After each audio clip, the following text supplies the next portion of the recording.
em Jó. Livro de Jó, capítulo 19, versículo de número 25, uma das afirmações de Jó.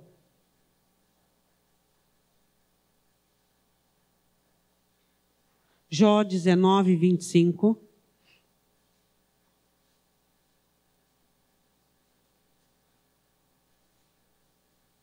Amém? Jó 19, 25. Todos abriram? Nós vamos ficar por aí. Porque eu sei que o meu Redentor vive e que por fim se levantará sobre a terra. Amém? Podei-vos assentar.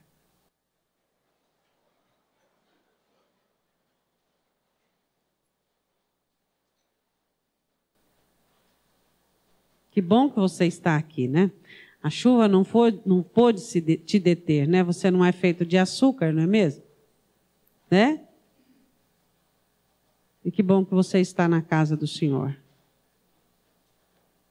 Jó afirma, num momento muito interessante da sua vida, ele estava ali no ápice de todas as suas complexidades, e ele diz assim, ele fala sobre duas coisas que ele cria.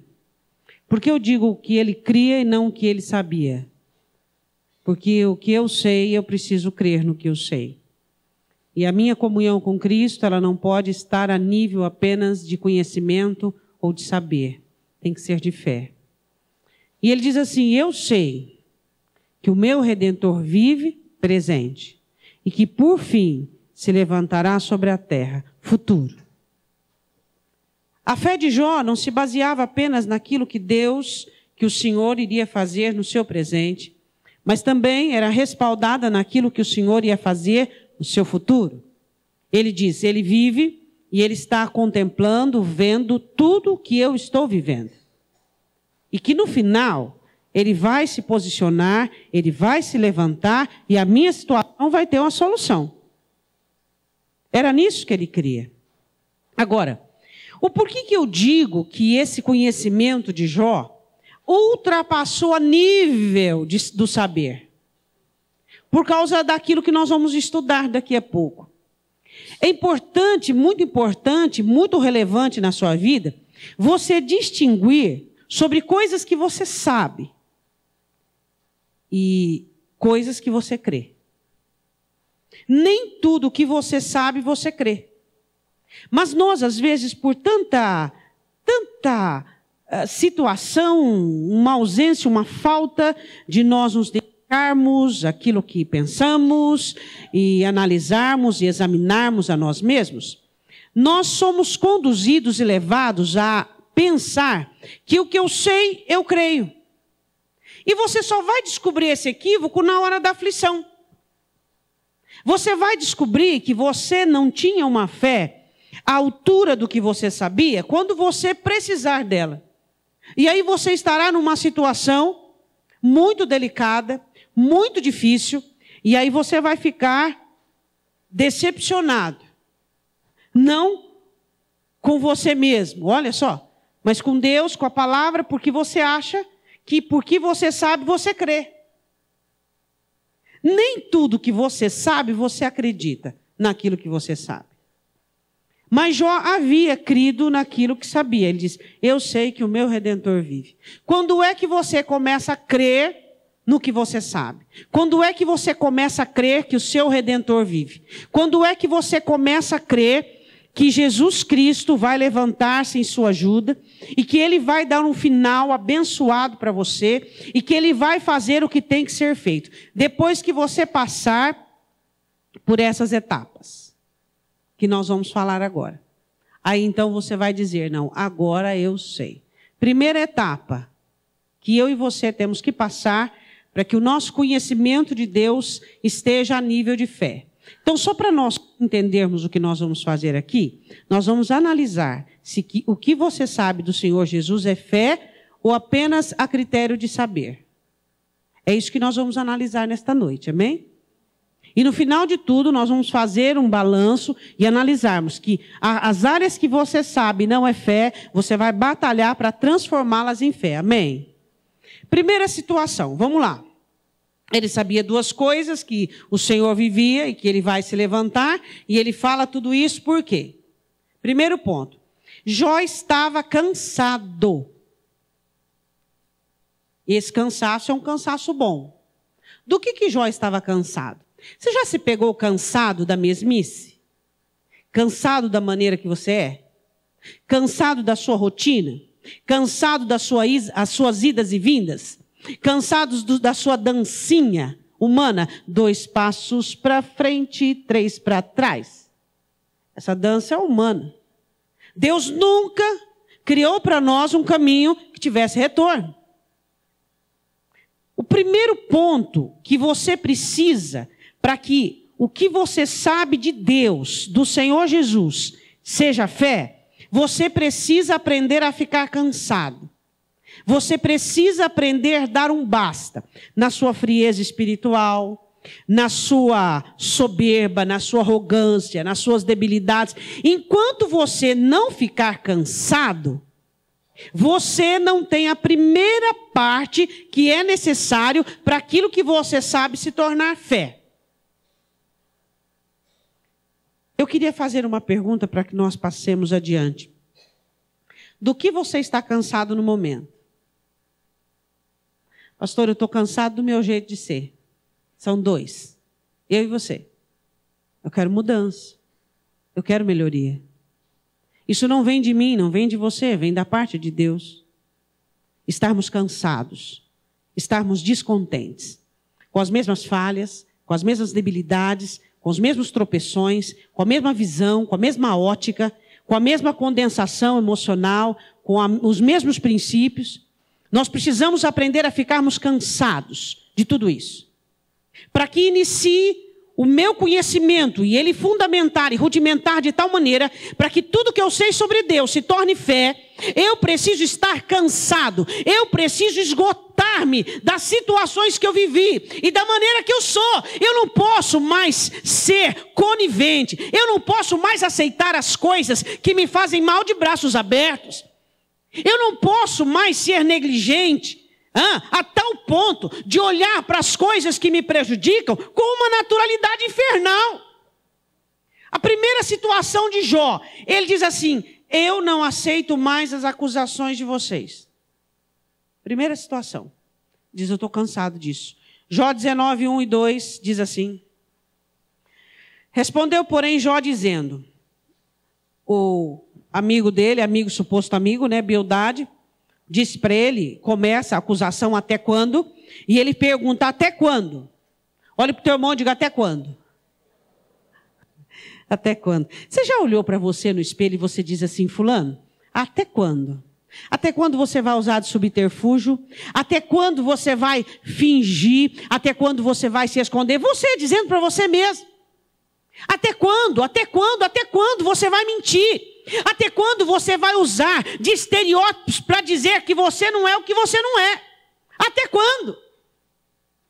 A importância de nós confrontarmos a nós mesmos. Porque o que traz mudança a mim e a você não é um confrontamento alheio. Não, é uma confrontação própria.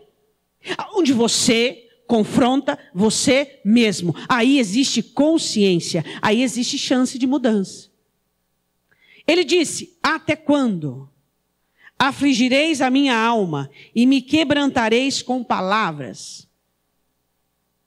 Diga assim, quem fala muito, sempre pensa que não falou o suficiente.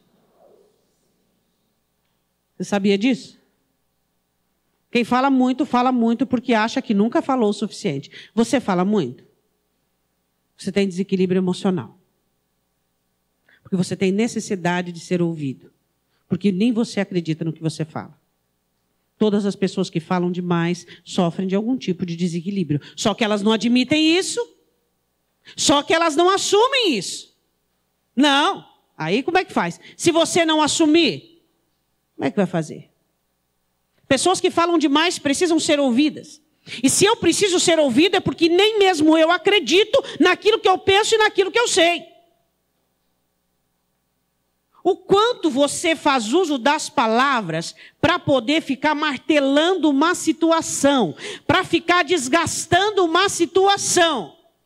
Diálogo é uma coisa, eu falo e ouço. Isso é diálogo. Agora, monólogo é só a sua necessidade de falar.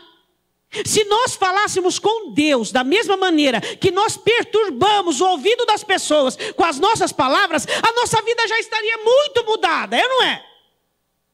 Já imaginou se nós falássemos com Deus o tanto que nós temos necessidades de ficarmos bombardeando as pessoas com as nossas palavras, a nossa vida já estava muito aquém daquilo que nós vivemos, muito aquém não, muito além, mas ela está aquém porque ao invés de falarmos com Deus, queremos bombardear a alma das pessoas com as nossas palavras. Tiago capítulo 3, a partir do versículo 1, não precisa abrir não, ele discorre sobre a questão da língua. Ele diz assim, a fala, a língua é um membro infernal, contaminada pelo inferno. Por quê? Porque ela muda o curso da natureza das coisas. As bestas, as feras, os animais são dominados por quê? Pelo freio, o barco, pela nau. Então, você tem que dominar a sua língua. Os amigos de Jó estavam perturbando ele com as palavras. Quem você perturba com a sua fala? A verdade é que Deus nos capacitou a falarmos como ele, para que nós pudéssemos fazer uso das nossas palavras, para expressarmos o nosso amor, para expressarmos a nossa gratidão, para expressarmos o nosso contentamento. As nossas palavras não foram, a nossa capacidade de falar não foi nos dada para que nós possamos ofender, ferir, machucar ou tripudiar sobre o alheio. Diga, quando a minha boca estiver unida à paixão do meu coração, ela só trará destruição. Quando a boca de uma pessoa está unida à paixão do coração, os ouvidos estão fechados para a razão.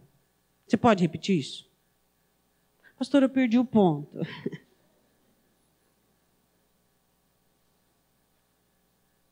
Eu ainda estava na outra frase. Quando a sua boca estiver unida ao seu coração, a paixão do seu coração, seus ouvidos vão estar fechados para a razão. Tudo que alguém tentar te falar para abrir os olhos, você não vai ouvir. Por quê? Porque a sua boca está unida ao seu coração. As paixões do seu coração, a concupiscência do seu coração. Por isso que não adianta você ficar bombardeando o ouvido de uma pessoa que a boca dela está aliançada, não com a vida, não com a mudança, não com Cristo, não com a palavra. Mas a boca dela está aliançada com as concupiscências, com a paixão do coração dela. Então você fala, explica e diz, fulano está mal, fulano vai dar mal, fulano a situação vai ficar ruim para você. Mas ela não ouve, por quê? Porque ela acredita piamente naquilo que está sentindo. Então você fala, você tenta explicar, você tenta ensinar, mas os ouvidos dela estão totalmente tapados para a razão. Porque as palavras dela refletem aquele coração apaixonado, aquela vida apaixonada, aquela vida comungada com aquilo que deseja, com aquilo que quer, com aquilo que ambiciona. Ela está certa. Por que ela está certa? Porque ela acredita que está certa. E você vê nas palavras dela o comprometimento dela com aquilo que ela sente. O meu e o seu comprometimento deve ser com Ele, com a palavra de Deus, e não com aquilo que eu acho que é certo. Essa é a verdadeira libertação que nós precisamos buscar. Às vezes você diz, eu quero ser liberto. Liberte-se do domínio que você exerce sobre você mesmo. Liberte-se sobre tudo aquilo que está impregnado na sua alma. A primeira característica da fé de Jó é que Jó disse basta aquilo que estava defraudando a alma dele. Jó disse basta aquilo que estava prejudicando a alma dele. Você precisa dizer basta aquilo que está sendo nocivo à sua alma. Você precisa dizer basta. Você precisa ter coragem para isso. Jó disse assim no versículo de número... Até quando? Ele pergunta. Vocês irão continuar falando? Aí ele diz o seguinte, já 10 vezes me vituperastes, não tendes vergonha de injuriar-me? Vocês não se envergonham de ter falta de caridade? Sabe quantas vezes os amigos de Jó haviam abordado ele? 5. Jó fala que é 10. Jó estava mentindo? Não. É porque toda vez que você acusa uma pessoa ferida, aquilo se torna duplo para ela. Existe uma duplicidade. Por isso, os amigos de Jó haviam abordado ele 5 vezes. E ele diz, 10 vezes vocês estão me machucando. Por quê? Porque toda vez que você machuca uma pessoa machucada, aquilo tem um efeito dobrado. É normal, quando você fala uma coisa para uma pessoa saudável, é uma coisa. Mas quando você fala uma coisa para uma pessoa que está ferida, que está passando um momento difícil, que está machucada pela vida, sei lá se é Deus que tocou nele, se é o diabo, não importa. O que importa é a nossa misericórdia. O que importa é o nosso amor. Jó disse assim, vocês não se envergonham do que vocês estão fazendo? Vocês são ladrões da minha esperança. Você consegue identificar os ladrões da sua esperança? Não vai dar certo porque você fez, porque você é. Porque tá vendo? Você não entende nada. Tá vendo você? Tá vendo você? Tá vendo você? Essa mesma pessoa, quando você acerta, diz, tá vendo você? Essa mesma pessoa, quando você está bem, está vendo você? Então, se ele não faz isso, ele é ladrão da sua esperança. Ele é um roubador da sua esperança. E você precisa identificar os ladrões da sua esperança. Pessoas que querem fazer dos seus defeitos e das suas falhas a muralha para você não continuar. Jesus quebrou as muralhas. E tem gente que quer continuar construindo muralha. Jesus quebrou a barreira que havia entre eu e o meu futuro. Só que existem construtores de muralhas, salientando os meus defeitos, salientando as minhas coisas negativas, as minhas coisas ruins. O que Jó queria dar um basta? Parem de me denegrir. Parem de falar quem eu não sou, o que eu fiz. Parem. Vocês não estão me ajudando, vocês estão me prejudicando. Você prejudica as pessoas quando fica cutucando a ferida dela. Uma coisa é você falar em amor, em Cristo, ajudando, consolando. Uma coisa é você apontar a distância. Quando é que você pode falar sobre o defeito de alguém? Quando você amar aquela pessoa de uma maneira suficiente e estar tão próximo dela que ela sinta o seu calor, ela sinta a sua ajuda. Mas errado é você apontar a distância, dizendo, viu fulano, olha lá fulano. Aí é errado, meu irmão. Porque é muito fácil nós condenarmos as pessoas, mas isso é proibido por Deus. Primeira situação, Jó estava cansado de acusações. O que você tem que ficar cansado? Hoje você tem que dizer, eu estou cansado do meu jeito, da minha maneira, daquilo que está logrando a minha alma. Os amigos de Jó usaram a aflição dele contra ele. Quiseram se colocar acima. Tem gente que é tão pequeno, que ele precisa de um banquinho para poder se elevar. E o banquinho é você. Ele te derruba, faz você ficar de costas e ele sobe em cima de você. De tão pequeno que ele é. De tão medíocre que ele é. Olha, fala, fulano, você não consegue ficar em pé sozinho? Você precisa me derrubar para subir em cima de mim? Para você se sentir um pouquinho elevado, você precisa me ver caído. Você precisa me ver desmotivado para você ficar feliz. Porque tem gente que ele é viciado na tristeza do outro. Enquanto ele não derruba aquela pessoa, enquanto ele não abate, enquanto ele não tristece, ele não fica bem. Ele só fica bem depois que ele fez mal para alguém. Isso é um vício satânico do inferno. Eu vou repetir, existem pessoas que são tão medíocres, tão pequenas, que elas precisam subir em cima do outro para se sentir bem. Depois que disse de um defeito, depois que falou, depois que abordou, aí fica bem, né? Ficou chateado? Você ficou triste? Tá chateado? Tava brincando. Tava brincando. Ah, mas peraí, você vai estragar o dia por causa disso? Tem gente que é cara de pau, meu irmão. Ele fere, magoa, derruba, e ele acha que o outro está com milindre. Tem gente assim. Ele acha que o outro está com milindre. Por quê? Porque jamais ele pode assumir a culpa do outro estar derrubado. Ele quer ver o outro derrubado, mas ele não quer assumir que ele foi que derrubou. Você caiu porque você é fraco. Jó disse, vocês não se envergonham. Agora eu quero falar, você que gosta de derrubar os outros, você não se envergonha? com palavras, com atitudes, lançando em face, dizendo porque você fez, porque você foi, porque você era, porque você... Está vendo você? Está vendo? Se não fosse eu, sua vida, o que seria de você? Se não fosse eu, ó, como Deus me ama. Olha, eu sou o sabichão, eu sou a sabichona, eu sou o que acerto, eu sou o que eu faço. Quem é o grande eu sou na sua vida tem nome. Aí você diz, eu reconheço Deus. Reconhece nada. Se você reconhecesse Deus, você reconheceria Deus na vida do seu próximo, que precisa do seu amor, da sua compreensão. Aí ele diz, oh Senhor, eu te reconheço como meu abençoador, como o Senhor. O Senhor fala, você me reconhece? Você não consegue nem me enxergar nessa pessoa que te aguenta há 30, 20 anos. Você não consegue nem me reconhecer na misericórdia que eu tenho com você, que você tem que ter com ela.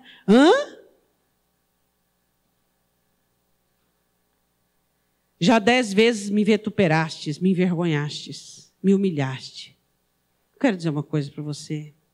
Não humilha ninguém, não, por aquilo que ela não pode, por aquilo que ela não consegue, porque ela tem um Redentor. E ele vai se levantar em favor dela. E quando ele se levantar em favor dela, vai sobrar para você. É isso que Jó diz no final. Vocês tomam cuidado que vai sobrar para você. E sobrou mesmo, né? Você sabe que lá no final... Deus falou com amigos de Jó, disse assim, ó, se vocês não forem lá, não fizerem um sacrifício, e Jó não orar por vocês, eu não vou perdoar vocês. Eu só aceito o intercessor, Jó. Se Jó não interceder por vocês, vocês estão condenados. Não olhe para as pessoas, rotulando-as pelos defeitos dela. Olhe aquilo que Deus tem feito, a maneira que Deus tem trabalhado. É isso que Deus quer que você enxergue. Amém?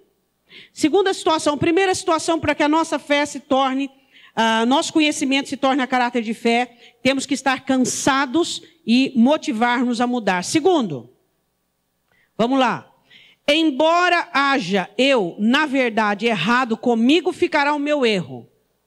Segunda característica, traga o seu erro para si mesmo.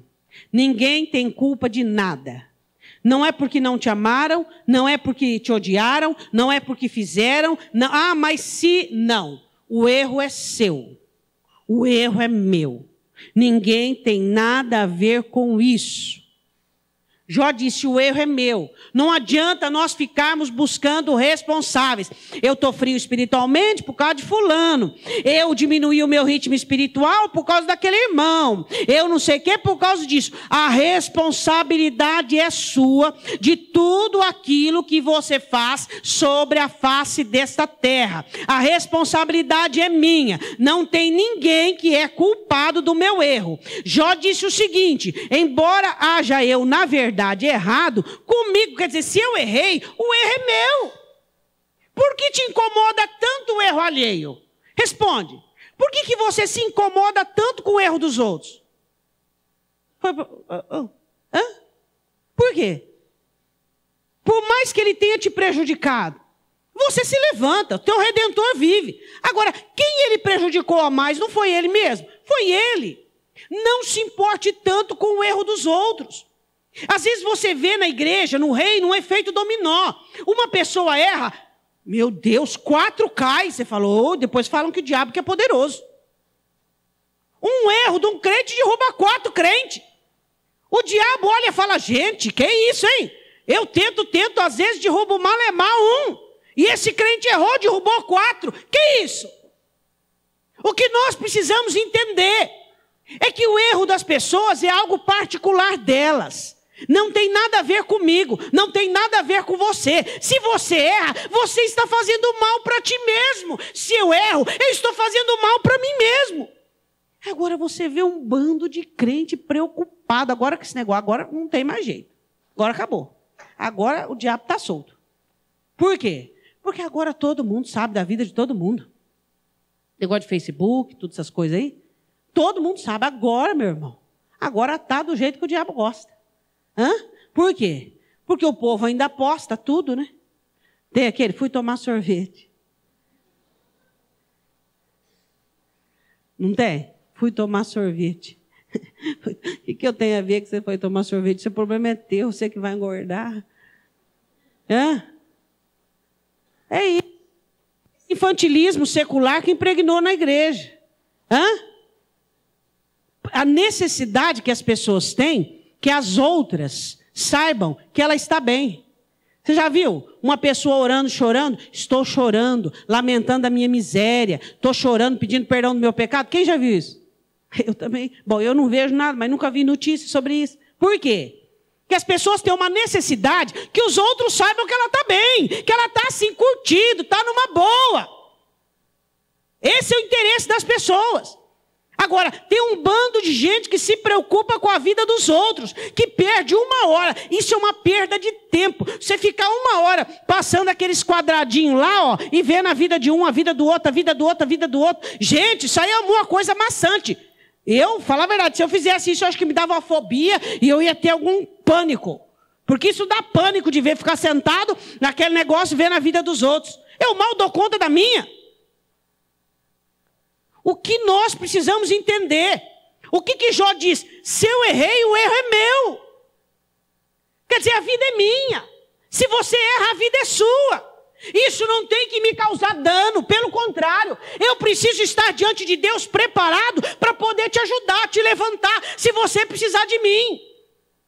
Eu não posso ser contaminado com o seu erro. Eu preciso estar de pé. Quando você estiver levantando, eu estou ali e digo, eu estou aqui para te ajudar. E eu digo, eu estou aqui, ó, pode contar comigo. Amém? Jó disse, o erro é meu. Segunda situação, porque você sabe se tornar fé. Você não querer distribuir a responsabilidade dos seus erros para os outros. Você ter uma responsabilidade própria, dizendo, não, eu errei, o erro é meu, se eu estou assim. Aí fala, não, é por causa do meu filho que dá trabalho, por causa da minha filha que abusa de mim, que aproveita. Não é por causa de você. Quando você chegar diante de Deus, você não vai poder chamar ninguém para... Não, é você, você e você. Por que você não ora? É porque você não tem tempo? Não, é porque você não prioriza. Por que você não vem mais na igreja? É porque você trabalha demais? Não, é porque você não prioriza. E assim por diante. Vamos assumir as responsabilidades daquilo que fazemos. Amém? Terceira condição.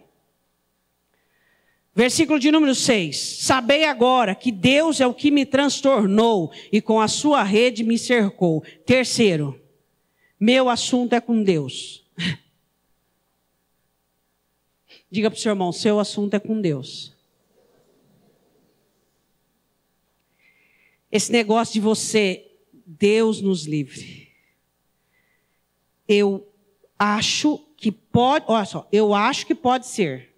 Quantas questões duvidosas eu coloquei aqui. Eu acho que pode ser que aquela pessoa pode estar pensando o que eu não fiz. Mas e você com isso? E você com isso? Eu acho que pode ser que aquela pessoa...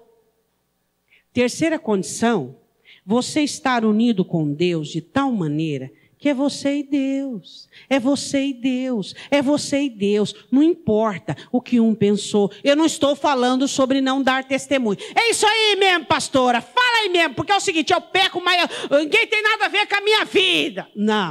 Não leva para esse naipe não, meu irmão. Tem nada a ver. Eu e você temos que dar testemunho. Eu e você temos que frutificar. Ai de nós se fizermos cair um pequenino. Eu não estou falando para esse no nível aí não. Eu estou falando que você tem uma comunhão estreitada com Deus e você tem que parar de ser doente da sua mente, preocupado que o que você fez, o que o outro está pensando? O que o outro achou? Será que ele gostou? Será que eu vou crescer no moral dele? Será que eu vou crescer na ideia dele? Que isso? Faz coisas para os outros poder contemplar. Não, eu fico olhando esses crentes quando chegar diante de Deus.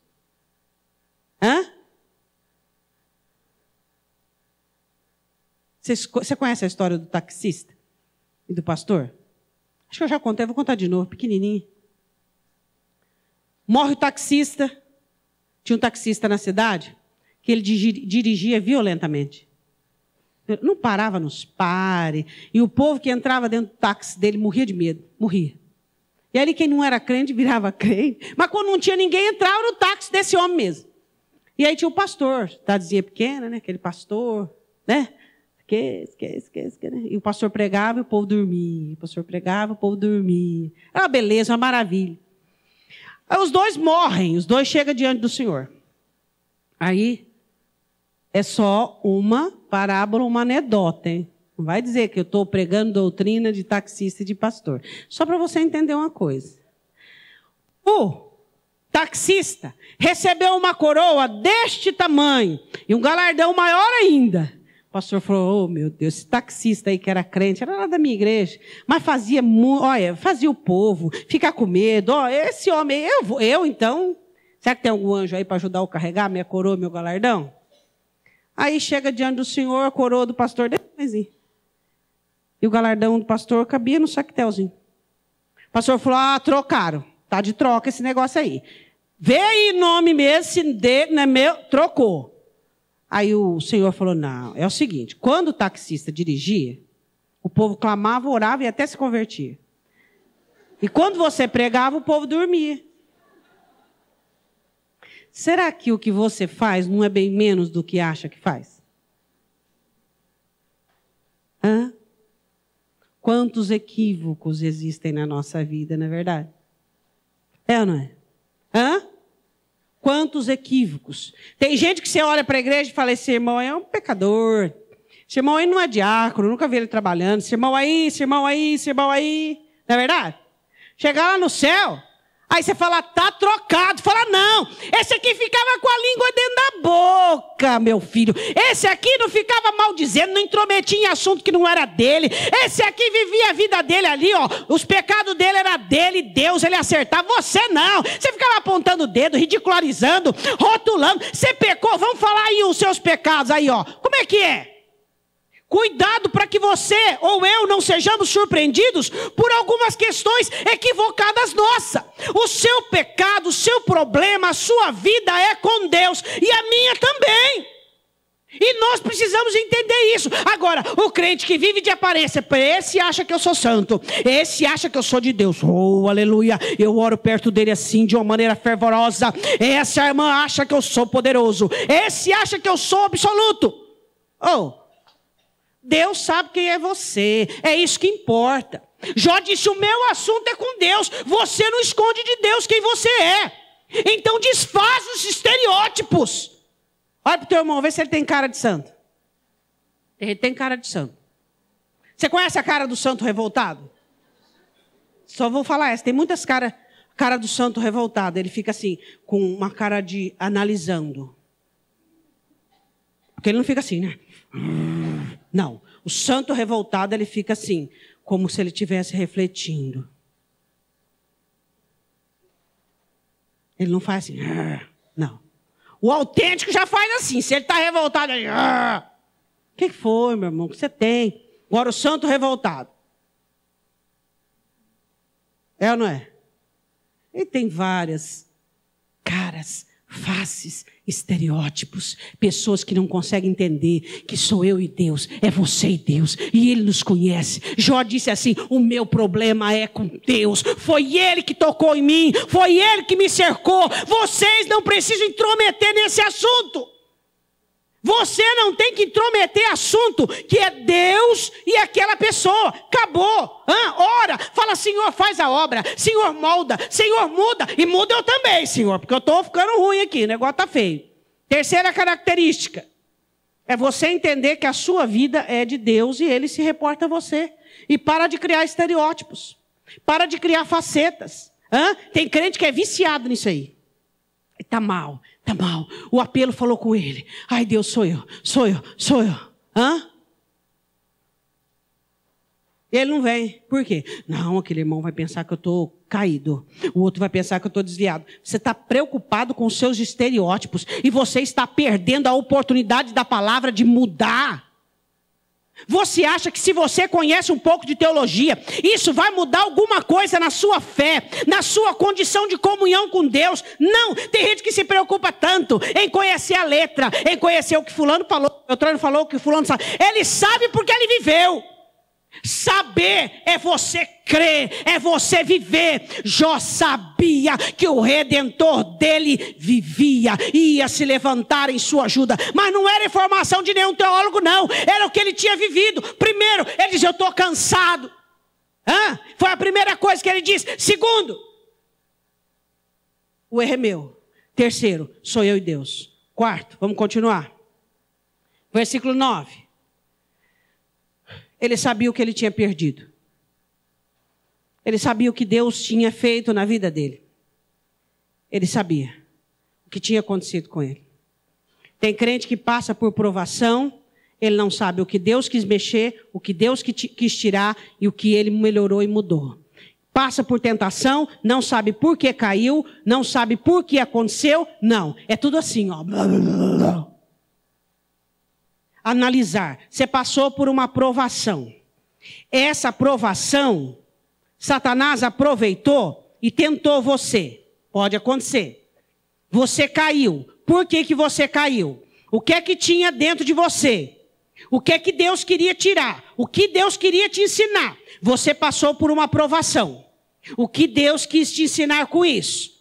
Deus, você diz, ó, Senhor, estou sentindo o Senhor bem longe de mim e tal. O que é que Deus está querendo dizer? Aprender a entender. Qual foi a quarta situação que Jó precisava não saber a nível de informação, mas a nível de vida? O que ele tinha perdido? Ah, pastor, ele perdeu os filhos. Ele perdeu, o que mais? Aquela vaquinha que ele gostava, aquela ovelhinha, aquele gado. Ele perdeu a comunhão com a esposa. Isso aí é efeito colateral. Efeito colateral. Diga para o seu irmão, efeito colateral. Mas não era isso que ele tinha perdido. Você perdeu a sua comunhão com Deus. Você não está mais aquele fervorosão. É só um efeito colateral. Você sente aquela frieza. Mas o que é que você perdeu? A raiz. Esse é o fruto. Para explicar bem. Você passou por essa provação. O que é que Deus está querendo? O efeito colateral você separa. O gado, os filhos, a casa, a riqueza. Efeito colateral. O que ele havia perdido foi a coroa do Senhor sobre ele. Versículo 9. Da minha honra me despojou. Tirou-me a coroa da minha cabeça. Quebrou-me de todos os lados e eu me vou. Arrancou a minha esperança como uma árvore. O Jó diz, o Senhor tirou a coroa da minha cabeça. Ele arrancou a minha esperança. Todo o resto é efeito colateral. Porque na tentação, eu fiz isso de errado. Porque na provação, eu fiz isso de errado. Isso é efeito colateral. É efeito de alguma coisa que você é. Aí você vai querer mudar o que você fez. Não tem jeito. Porque o que você fez é porque existe dentro de você. Efeito colateral. Separe. Efeito colateral da razão. A razão é uma coisa. O efeito colateral é outra. Você está com febre. Agora, por que você está com febre? Alguma coisa está infeccionada em você. Você precisa saber o porquê que está te dando febre. Como é que você sabe? Engoliu, a garganta está doendo, está raspando. Pode ser da garganta. E assim por diante. A febre é um efeito colateral. É seu corpo dizendo, ó, tem alguma coisa aqui que está errado, tem uma coisa aqui que está errado. Então o que nós precisamos entender é separar. Efeito colateral. Eu blasfemei, eu murmurei, eu esfriei, eu desanimei. Efeito colateral. Agora o que houve? Pode ser rebelião, pode ser falta de comunhão, soberba, arrogância, pode ser qualquer outra coisa. Agora não adianta você se ater, se dedicar ao efeito colateral e se esquecer da razão. É ou não é? Deu para entender? Qual a diferença de efeito colateral e de razão?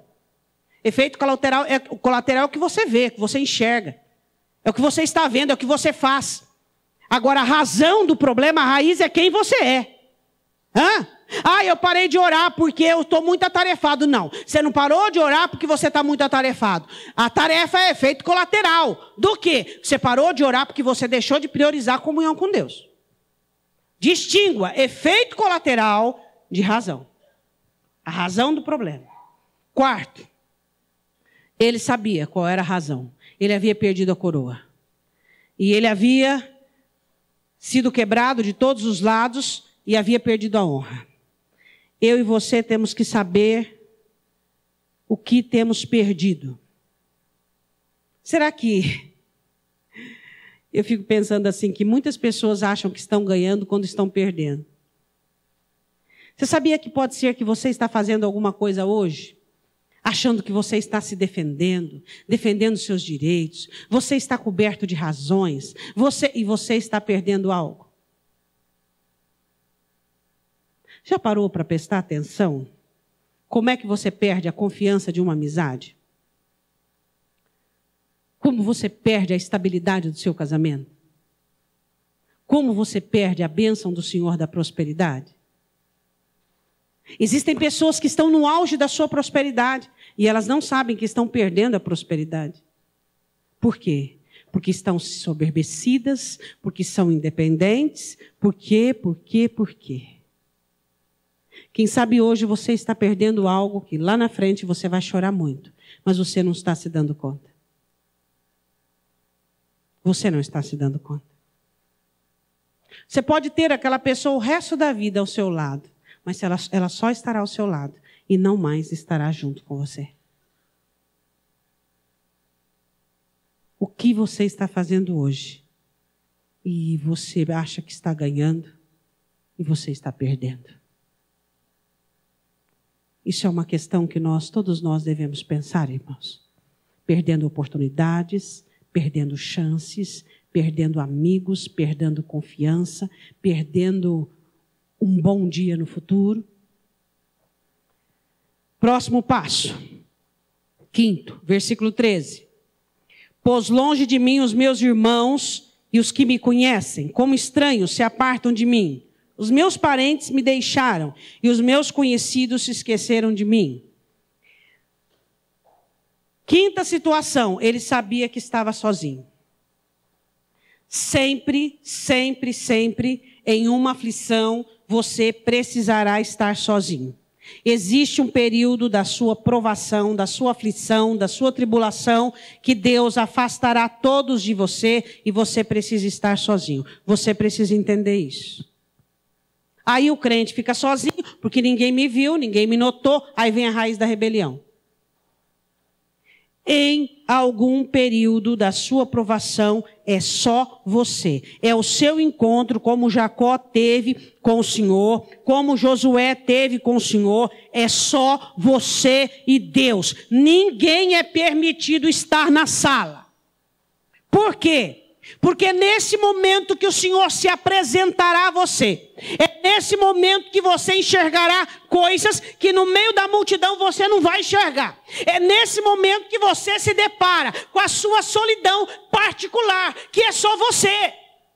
Tem gente que ele se torna dependente do outro. Ele não consegue ficar sozinho um momento com Deus. Ele não consegue fechar a porta do quarto e falar: Senhor, aqui só está eu e o Senhor só. Então vamos esclarecer, vamos falar, vou confessar, O que nós precisamos entender? Que existem momentos que é só você e Deus. Mais ninguém. E aí você é tentado a achar que você está abandonado, que as pessoas não estão te enxergando, que as pessoas não te valorizam mais. Isso é conversa do diabo na sua cabeça. E se a sua cabeça estiver doente, ela vai aderir a esse pensamento errôneo. Existe um momento na sua vida que é só você e Deus. Deus tem que tratar com você. Jó disse: Deus afastou de mim todo mundo. Deus quer um momento de solitude com você. Pode? Pode ser? Pode ser um momento de solitude com você, para ele pôr em ordem os seus pensamentos, para ele pôr em ordem o que você está pensando, para ele poder dizer: está errado nisso, está errado naquilo. Como é que você não tem um momento de solitude com Deus, que ele vai dizer para você onde é que está errando, o que é que está acontecendo? A 5ª maneira de você transformar o que você sabe em fé, é você entender que essa solitude, esse confronto com a palavra e com Deus é necessário. Diga amém. Partindo para o próximo, que é o 6º e o último. Ele diz no versículo 25, porque eu sei em quem eu creio. Porque a minha fé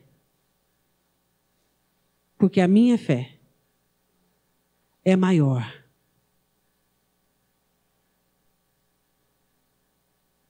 que aquilo que eu vivo. Eu quero te fazer uma pergunta para nós passarmos adiante. O que você crê é maior do que o que você vive? Aflições, angústias, decepções, pensamentos, momentos. Jó disse: o que eu creio é maior daquilo que eu vivo e daquilo que eu sei. Porque a minha fé sobrepujou a tudo. Meu Redentor vive. Meu Redentor vive. O meu Redentor vive. O seu Redentor vive. Ele viveu para, por meio dos seus ensinamentos, matar a minha ignorância, redimir-me da minha ignorância. Ele morreu para que eu e você fôssemos redimidos do domínio do pecado.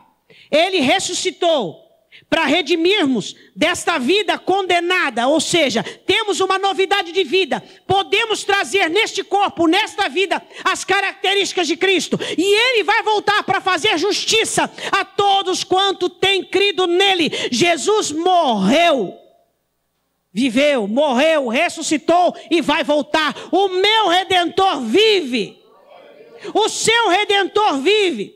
Ele viveu aqui 3 anos e meio de ministério. Para quê? Para livrar você de toda a ignorância. Quando eu olho para a vida de Cristo, é muito nítido todas as mensagens, ensinamentos e herança que Ele deixou. E eu digo, o Senhor viveu para me livrar da ignorância. Nós não somos mais ignorantes. Nós temos a palavra de Deus como nossa bússola, nosso norte, nosso rudimento de fé. Ele morreu para livrar, redimir da condenação. Ele ressuscitou para redimir-nos daquela vida que vivíamos. Novidade de vida. E Ele vai voltar para fazer justiça para mim e para você. Jó disse, o meu Redentor vive. Glória a Deus. Ele vive porque hoje Ele me liberta da ignorância, do domínio dos pensamentos vãos. Eu e você. Ele morreu para nos livrar de toda a condenação. Ele ressuscitou para que eu e você trouxéssemos nesta mesma terra o que nós vivíamos antes. Vivermos uma vida santa, separada. E Ele vai voltar para me levar e te levar junto com Ele. Diga glória a Deus. Quem tem saudade do céu? Pastora, como que eu vou ter saudade de uma coisa que eu nunca vi? Quem disse que você nunca viu? Jesus disse no Pai Nosso, venha a nós o teu reino. Um pedacinho do reino de Deus está aqui, está aí dentro de você. Você tem saudade de Jesus, porque você nunca ouviu. Mas você vê Ele aqui dentro. Melhor do que qualquer pessoa, porque as pessoas mostram o que não são. Mas Jesus aqui dentro diz para você em todo tempo quem Ele é, o amor da sua vida, a esperança da sua alma, o rudimento da sua existência. Ele é o teu abençoador, a mão estendida sobre a sua vida. O seu Redentor vive e Ele vai se levantar. A esperança de Jó, eu vou vê-lo com os meus olhos. Eu vou ver o meu Redentor com os meus olhos. Você já parou para pensar nisso?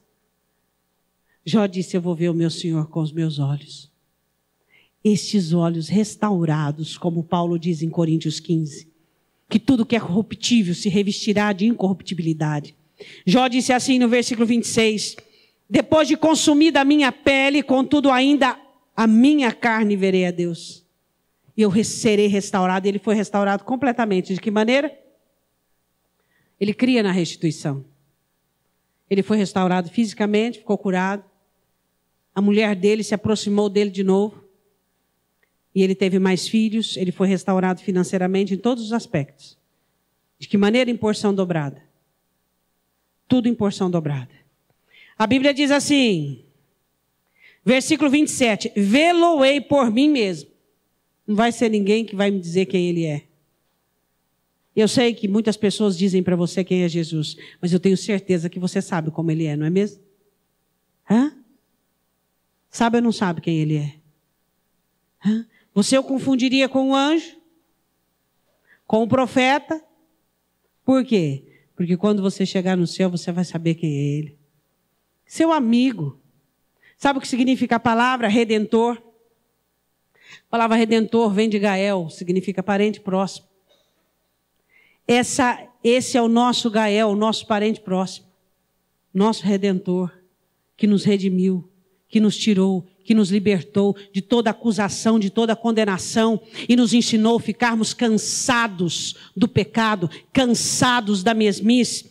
Ele é o nosso Redentor, porque nos ensina que o nosso erro é nosso e precisamos consertar e não precisamos mais da aprovação alheia. Ele é o nosso Redentor que nos livra dessa publicidade que nós temos. Estamos em um só com Deus. Ele é o nosso Redentor que nos ensina o que estamos perdendo todos os dias. Ele é o nosso Redentor que nos ensina a ficar sozinho. Ele nos livra dessa complexidade humana.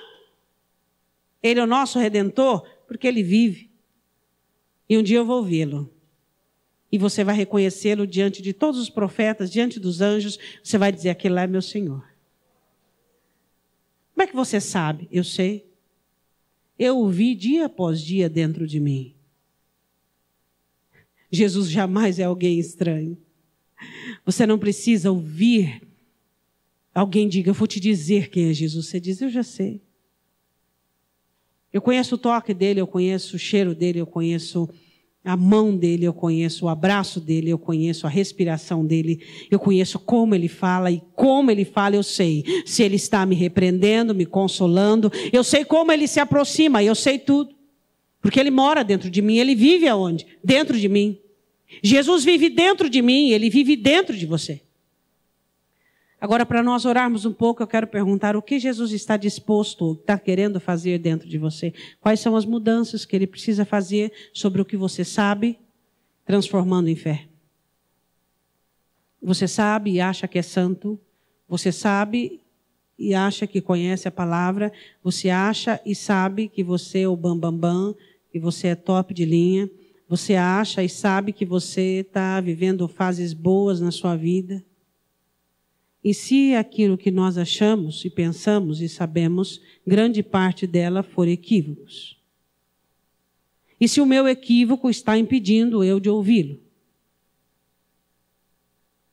Será que nós podemos dizer, Senhor, fala que o teu servo ouve? Será que nós podemos ouvir o Senhor como servos? E não como aqueles que já estão prontos, arrumados e preparados? Jó sabia que o Senhor dele vivia. E que ia se levantar em sua ajuda. Porque o que ele sabia era fé. Não era achismo. Não era comprometimento alheio. Não era conclusões alheias. Porque você pode me achar uma pessoa boa. E eu posso não ser uma pessoa boa. Você pode olhar para o irmão aqui. E você pode achar que ele é um irmão, que ele não tem pecados escabrosos, vamos dizer assim, e que ele é uma pessoa de conduta boa. E ele não é. Você pode olhar para alguém e você pode achar que ele é benevolente, que ele é uma pessoa misericordiosa, que ele é uma pessoa que faz coisas boas, mas ele é alguém que trai, que fere, que machuca. Agora, o nosso estereótipo pode estar impedindo nós de ouvirmos quem somos. É ou não é? Você não se preocupa com isso? Fala a verdade. Eu me preocupo muitíssimo com isso. Porque eu quero saber de quem eu sou, não do que você acha que eu sou. Não do que você pensa que eu sou, mas do que Ele diz para mim. Por quê? Porque Ele é a verdade. Ele é a verdade. Jó não sabia, Jó cria que Jesus vivia, que o Senhor vivia dentro dele. Eu não sei, eu creio, você crê que o Senhor vive dentro de você. Para quê? Para transformar os seus pensamentos em fé. Amém? Vamos compreender nesta noite que não é o que você pensa de mim que me importa, nem o que eu penso de você que te importa. Mas o que Ele diz sobre você. Quem sabe você mesmo. Vou fazer uma pergunta. Quem sabe até aqui. Você já alterou a nota da prova da professora? Por medo do pai, da mãe? Antigamente tinha isso, né? De 3 fazia um 8. É, não é? Os meninos geralmente faziam muito disso, né? Antigamente, não sei se faz hoje, sei lá, às vezes faz também, né? Não sei. Alterar a nota da prova. Nota no boletim. Tem gente que é isso. Ele altera a nota da prova, a nota do boletim. Está lá. Um 0, ele põe um na frente. Ficou 10. Eu sou 10. Por que você é 10? Ah, porque eu ajudo esse, porque eu faço aquilo, porque aquele irmãozinho. Porque eu quando eu falo do Senhor assim, eu encho o peito mesmo e falo com vontade. Quando eu evangelizo alguém, sabe quando é que você evangeliza uma pessoa? Pelo fruto. Não é com blá, blá, blá. Não. Você evangeliza as pessoas por meio da sua vida, por meio do seu testemunho. É assim. Então, às vezes, você é um 0 aos olhos do Senhor, você vai lá e põe um na frente. Agora é Deus quem tem que falar que nota que eu levo no boletim. E não é você. Oh, pastora, oh, irmão, você, olha, você. Vê se a minha opinião é que vale para você entrar lá. Niente, não. Nem a sua opinião que vale para eu entrar lá. Mas é aquilo que ele diz, porque ele não tem opinião, ele tem a verdade. É isso que nós temos que entender. O que Jó estava estabelecendo aqui, olha, vocês, meus supostos amigos, precisam entender que eu e Deus estamos numa conversa particular aqui. E que eu preciso que vocês entendam que eu não preciso usar estereótipo. Eu não preciso fingir que eu estou bem, que eu estou legal. Vocês estão me condenando porque aquilo que eu disse o que eu estou sentindo, eu disse o que eu estou vivendo. Não vem dar lição de moral em mim, não. Entendeu? Quem eu sou? Aquilo que ele disse que eu sou. Quem você é? O que os outros acham que você é? Você é aquilo que ele vê. Por favor, livre-se desse estereótipo que você criou para os outros ver. Livre-se.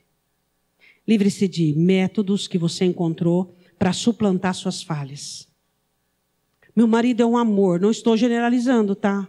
Por favor, os que são amores e não cabem nesse exemplo, a carapuça não serviu, pé nela. Meu marido é um amor, dedicado, bonzinho, faz tudo. E também eu levo chifre. Por que ele é um amor? Por que ele faz tudo? Culpa. Ele precisa se aliviar um pouco da culpa. Entendeu? Nós precisamos compreender. Livre-se de estereótipos. Se você faz qualquer coisa por culpa, é bonzinho para um, é alegre para outro. Por quê? Porque por trás é igual aquele negócio de tamanduá, né? Livre-se disso. A partir de agora, Senhor, eu não sou bom, eu não vou ser bom.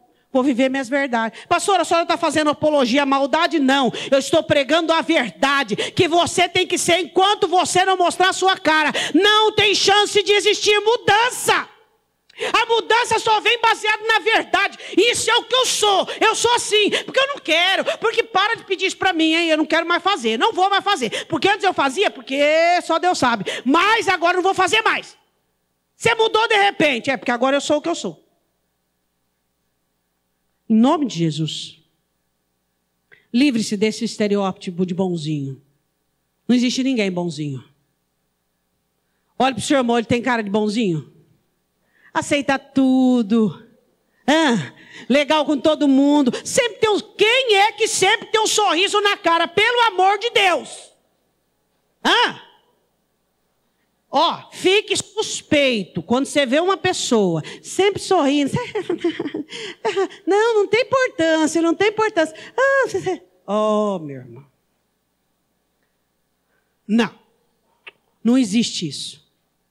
São estereótipos criados. O problema de Jó, que Jó estava vivendo aqui, ele estava dizendo, eu sei que o meu Redentor vive, mesmo eu cheio de ferida, cheio de lepra, mesmo eu sem filhos, minha mulher não quer chegar perto de mim por causa do meu hálito, eu estou doente. Não interessa, o meu Redentor vive, mas isso é o que eu sou.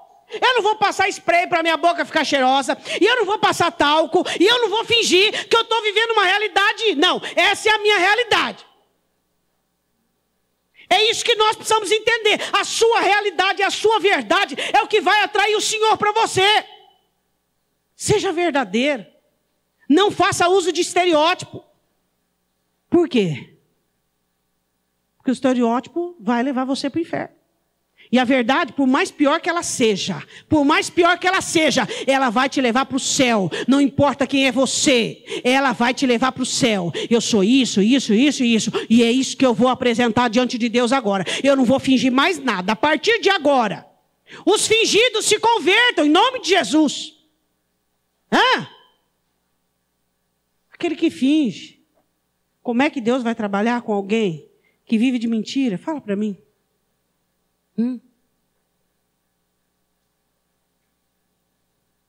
O que Jó dizia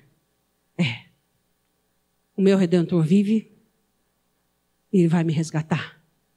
Porque mesmo que vocês me criticam, me condenam pela situação que eu estou aqui agora, não importa. Ele vive e ele vai se levantar sobre a terra e me ajuda. E eu vou vê-lo. E os meus olhos irão contemplá-lo. E os meus rins se consomem pelo desejo de vê-lo. Diga amém. Jó entendeu que precisava estar cansado. Jó entendeu que o erro, quando errava, ele era o prejudicado, e era dele, o assunto com ele era de Deus. Ele sabia o que estava perdendo e perdeu. E ele sabia que estava sozinho. E ele sabia que o Redentor dele vivia dentro de toda essa calamidade, toda essa situação. Não importa a situação tão difícil que você está vivendo, o seu Redentor vive. Se você for verdadeiro, tem esperança para você, tem chance. Mas só se houver verdade. Queria convidar você a fechar os seus olhos. Você não precisa dizer em voz alta. Porque existem coisas que você não deve dizer agora. Mas eu queria que você orasse em espírito sobre inverdades ou mentiras que você revela. Coisas que você não é. Diga para Deus. Senhor,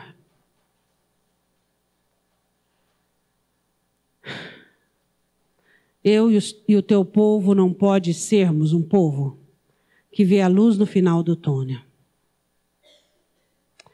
Deus, nós temos que ser um povo que vê a luz do lado de dentro. E a luz do final do túnel é a luz que reflete de dentro de nós. Por uma boa consciência, Pai. Por um bom entendimento. Nós precisamos da verdade. Nós não podemos ficar esperando luzes no final do túnel. A luz que existe, ela vem de dentro de nós. A luz que ilumina as nossas verdades, a luz que ilumina toda a situação da nossa alma. Eu quero que você fale com Deus toda a mentira que você tem vivido. Se o seu casamento é uma mentira, se a sua vida com Deus é uma mentira, se a sua comunhão é uma mentira, se a sua alegria é uma mentira, se a sua gentileza é uma mentira, são estereótipos criados para você sobreviver. Diga ao Senhor.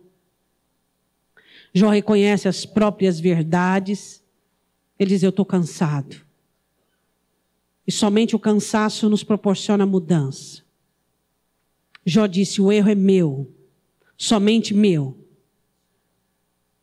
É eu e Deus, sou eu e Deus. Jó disse, Deus tem comunhão comigo. E é Ele quem vai me consertar. Jó disse, eu sei o que eu estou perdendo. Jó disse, eu estou sozinho. Jó disse, o meu Redentor vive. O meu Redentor vive. O meu Redentor vive. Confesse ao Senhor as suas concupiscências, as suas cobiças. Eu disse, não precisa ser de uma maneira audível. Diga ao Senhor, Senhor, aí no teu espírito, Senhor, eu confesso o meu pecado. Deus, eu confesso. Eu confesso que muitas vezes, Deus, eu alimento algo que não existe. Me perdoa, Senhor. Eu não posso mais continuar fazendo isso. Não posso mais, Senhor, alimentar uma mentira. Eu preciso amar a verdade, Senhor.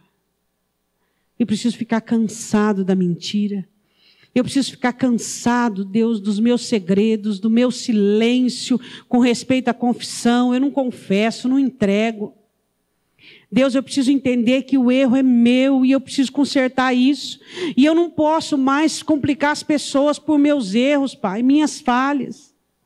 Senhor, eu preciso entender que o Senhor me vê, o Senhor sabe, Deus, quem eu sou. E o Senhor quer de mim, Pai, a minha confissão. Senhor, eu preciso entender que eu estou sozinho nessa luta, nessa batalha de mudança. Mas eu também sei que o meu Redentor vive. Eu transformo hoje o meu conhecimento em conclusões de fé, Pai. Eu declaro nesta noite que eu estou cansado de mentiras, que eu estou cansado, Deus, de não existir mudança. Eu declaro nesta noite que os meus erros são meus e eu não posso mais comprometer o alheio. Eu declaro nesta noite, Deus, pela fé, que o Senhor é o Deus que sonda minha alma e que quer ter comigo solitudes. Eu declaro, Deus, em nome de Jesus, que eu preciso entender o que eu estou perdendo hoje. Quem sabe eu acho que eu estou fazendo alguma coisa muito boa, Pai. Eu acho que eu estou no ápice da minha inteligência, da minha direção. Eu estou perdendo algo muito importante para a minha vida. Eu declaro hoje, Deus, o meu conhecimento sobre a necessidade de estar sozinho contigo. Eu declaro que o meu Redentor vive e vai restituir-me de tudo aquilo que eu tenho vivido.